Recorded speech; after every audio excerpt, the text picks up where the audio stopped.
Oi, gente! Eu sou a Gi. Eu sou a Yas e bem-vindo ao nosso quadro As Quartas Usamos Rosa. E terça falamos sobre arte. E hoje a gente vai começar apresentando para vocês sobre uma artista muito renomada.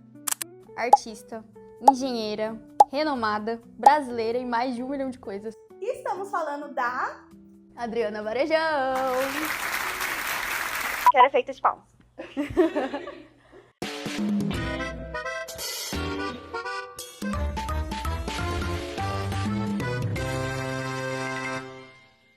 Bom, e pra começar, eu já vou apresentar pra vocês um pouquinho sobre a história dela, né? Ela nasceu ali no Rio de Janeiro, ali em 1964. Carioca, bebê. Gente, por incrível que pareça, ela nunca pensou em seguir esse mundo das artes, né? Verdade. Ela começou ali em engenharia e simplesmente um belo dia ela falou que ela acordou como uma artista e foi explorar um pouco desse mundo. Pois é, a diva tava ali olhando um prédio e falou, por que eu não posso fazer a arte dele? Aí ela acordou e falou, quero seguir nessa carreira. E foi aí que ela começou e nunca mais parou. E tá arrasando até hoje. E aí lá nos anos 80, ela começou a estudar arte. Parque do Lagos, de Rio de Janeiro, bem carioca. E só nos anos 1988 que ela fez sua primeira exposição individual. Sem saber se ia dar dinheiro, sem saber se ela ia gostar de verdade, se ela ia fazer disso uma carreira. E foi que foi. E eu sinto que desde o começo, né, quando a gente viu aquela entrevista que ela deu, ela sempre mostrou que, tipo assim, eu só quero experimentar e ver o que a vida me leva, porque ela sempre foi muito conectada. Tipo, me encontrei nisso, vou seguir nisso. E tipo, você não precisava nem ter uma carreira anterior a isso. Ela fez de um hobby, ela podia estar fazendo qualquer coisa da vida dela.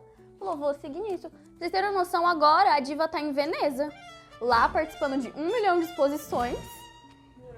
Aí, internacional, tá? Porque a diva, ó, tá longe agora. Lembra quando a gente estudou que os portugueses trocavam objetos com os indígenas pra eles ajudarem eles a se adaptar no país?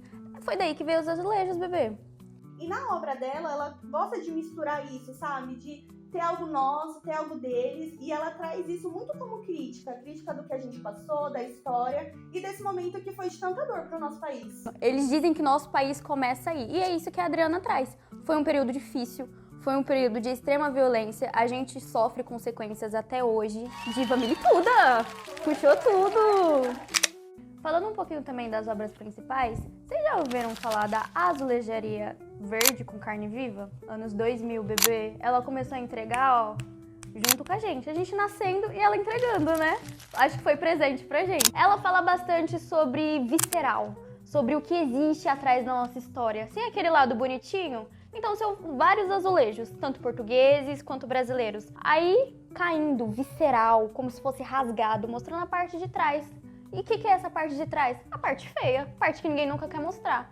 A parte em que a gente fala, ai gente, o Brasil foi descoberto, eles vieram pra nos salvar. Vocês acham que é isso mesmo, bebê? A lá tá virando Guiana brasileira, vocês juram? Pois é. Já leram Jantar Secreto? Quase a mesma vibe. Uma coisa de bem carnicento é como ela demonstra. Eu falo, a diva, ela segue entregando tudo. Tudo.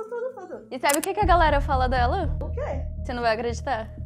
Pode mandar. Segurando o peito? Não, falaram que ela tem um rigor estético fortíssimo, pegando uma política profunda, igual a Ebônio falaria. As gatas inteligentes e lindas. E é isso que a diva mais traz. Que existe beleza no que a gente é.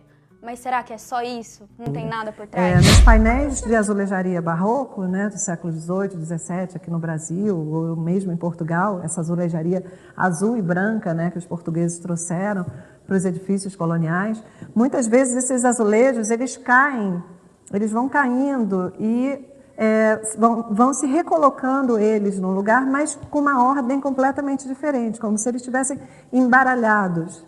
E aquele tipo de composição, a primeira vez que eu vi, me causou uma espécie de vertigem. E eu gostei daquela sensação. Qual é a história que está sendo contada aqui? Né? Ali tem um pedaço de uma cabeça, de um anjo, ali tem uma perna. Vamos tentar reconstruir essa história, mas, ao mesmo tempo, aquela desconstrução dava para a imagem um outro sentido e um outro ritmo que me atraía ainda mais. Eu fui na Pinacoteca e eu vi a arte dela lá. Pois é, menina, eu vi lá. E, eu vi vi uma obra dela muito bonita, que é Azulejões. Gente, é um quadro lindo, tipo assim, muito lindo. Ele é enorme. Tipo, quando eu vi pela internet, eu não pensei que ele fosse tão grande assim, mas quando eu vi pessoalmente, ele é muito grande. E ele tem vários tons de azul, ele traz umas rachaduras. Ele é gente, ele é muito bonito. E ele deixa uma experiência que você fica hipnotizado, muito hipnotizado. É um azulejo ampliado em altíssima escala, já craquelando, já estragando, né? Montado dessa forma meio aleatória e está discutindo um pouco a cultura brasileira, que é barroca, né? Então o que é esse Brasil? Ele foi construído meio assim, meio de qualquer jeito, com os cacos, com o que sobrou e tal. Essa é uma discussão bem conceitual. A forma é muito linda, mas a discussão... Eu tomei conhecimento do barroco brasileiro. Foi uma das visitas, uma visita que eu fiz a Ouro Preto, Minas Gerais. E lá eu entrei numa igreja barroca e tive uma espécie de epifania, assim, porque era tanta materialidade, é como se... tanto volume, é como se aquela matéria, sabe, dançasse, assim... E eu fiquei muito impressionada com tudo aquilo. Então, eu resolvi incorporar esses elementos, né, do barroco religioso, do período colonial no Brasil, na minha obra. Essa obra mais famosa dela que a gente tá falando agora é dos anos 2000, praticamente a nossa idade, a nossa geração. Então, a gente meio que tá crescendo com ela. E eu acho isso mais legal ainda, porque ela tá crescendo com um público jovem, da era da tecnologia, mas que também tem um pezinho no analógico.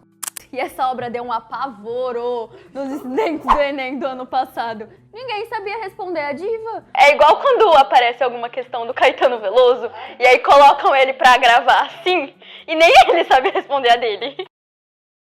Diga aí. Quando eu li, achei que são todas. Ou seja, petição, tá? Ó, hashtag pra que ela esteja nos livros, tá? Por favor. Então é muito importante que artistas tão contemporâneas e tão da nossa época ainda assim falam disso e não deixem esse fato tão triste do nosso país cair no esquecimento. Até porque todo erro que sirva de uma escada para a construção da história do nosso país. Somos seres humanos fadados a errar, mas que esses erros não sirvam como desculpa para não mudar. O seu microfone caiu. Eita, mano. Você não sabe como ele tá preso aqui dentro.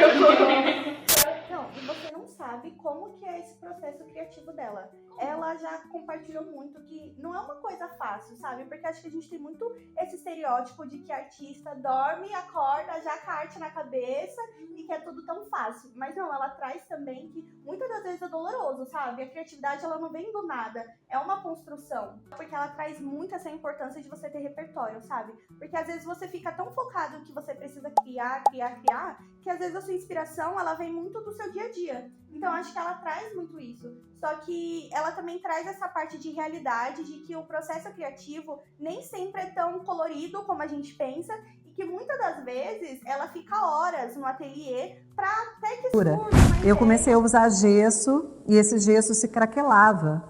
E aquilo trazia para a pintura uma certa espessura, uma certa qualidade que parecia que eu estava reconstruindo esse objeto azulejo, né? Então, quando a gente vê, ele tem esse caráter da cerâmica, ele parece a cerâmica, ele parece uma cerâmica E a antiga. diva, gente como a gente, se inspira em música, em filme, em viagem. Então, tipo assim, a musa dela tá em todo lugar. E não é difícil. Nhô mesmo, sabe? Nhô. E eu fiquei sabendo também que ela tem um instituto babadeiro em Inhotim. É tipo um lugar assim de museu onde ela ensina e tem também as obras dela lá, muito legal. O instituto dela, gente, interior de Minas Gerais. Já dá pra ir bem aqui na porta, nossos Aqui do vizinhos. lado, aqui do lado. E a Carioca Internacional. Eu falei que ela tá em Veneza, né? Mas não é só em Veneza não, bebê. Bienal, São Paulo, Havana, Sydney, ó, já rodou cada continente desse mundo mostrando a obra Temos dela. na Bienal de 1994, onde as próprias paredes das casas que ela representava rachavam e vertiam sangue. E quando eram cortadas, dentro das paredes, em lugar dos tijolos, estavam vísceras, estavam músculos, estavam pedaços de carne. Tudo isso, Adriana Varejão, artista grande, renomada, internacional. E as obras delas, vá preparado pra ver. Não, e o melhor, gente, brasileira, né? A gente tem que saber valorizar os nossos artistas, que estão sempre entregando tudo e mostrando um pouco da nossa cultura pro mundo também, né? Então, fechando esse episódio, às quartas vamos rosa. E às terças falamos sobre arte. Até a próxima. Tchau, gente!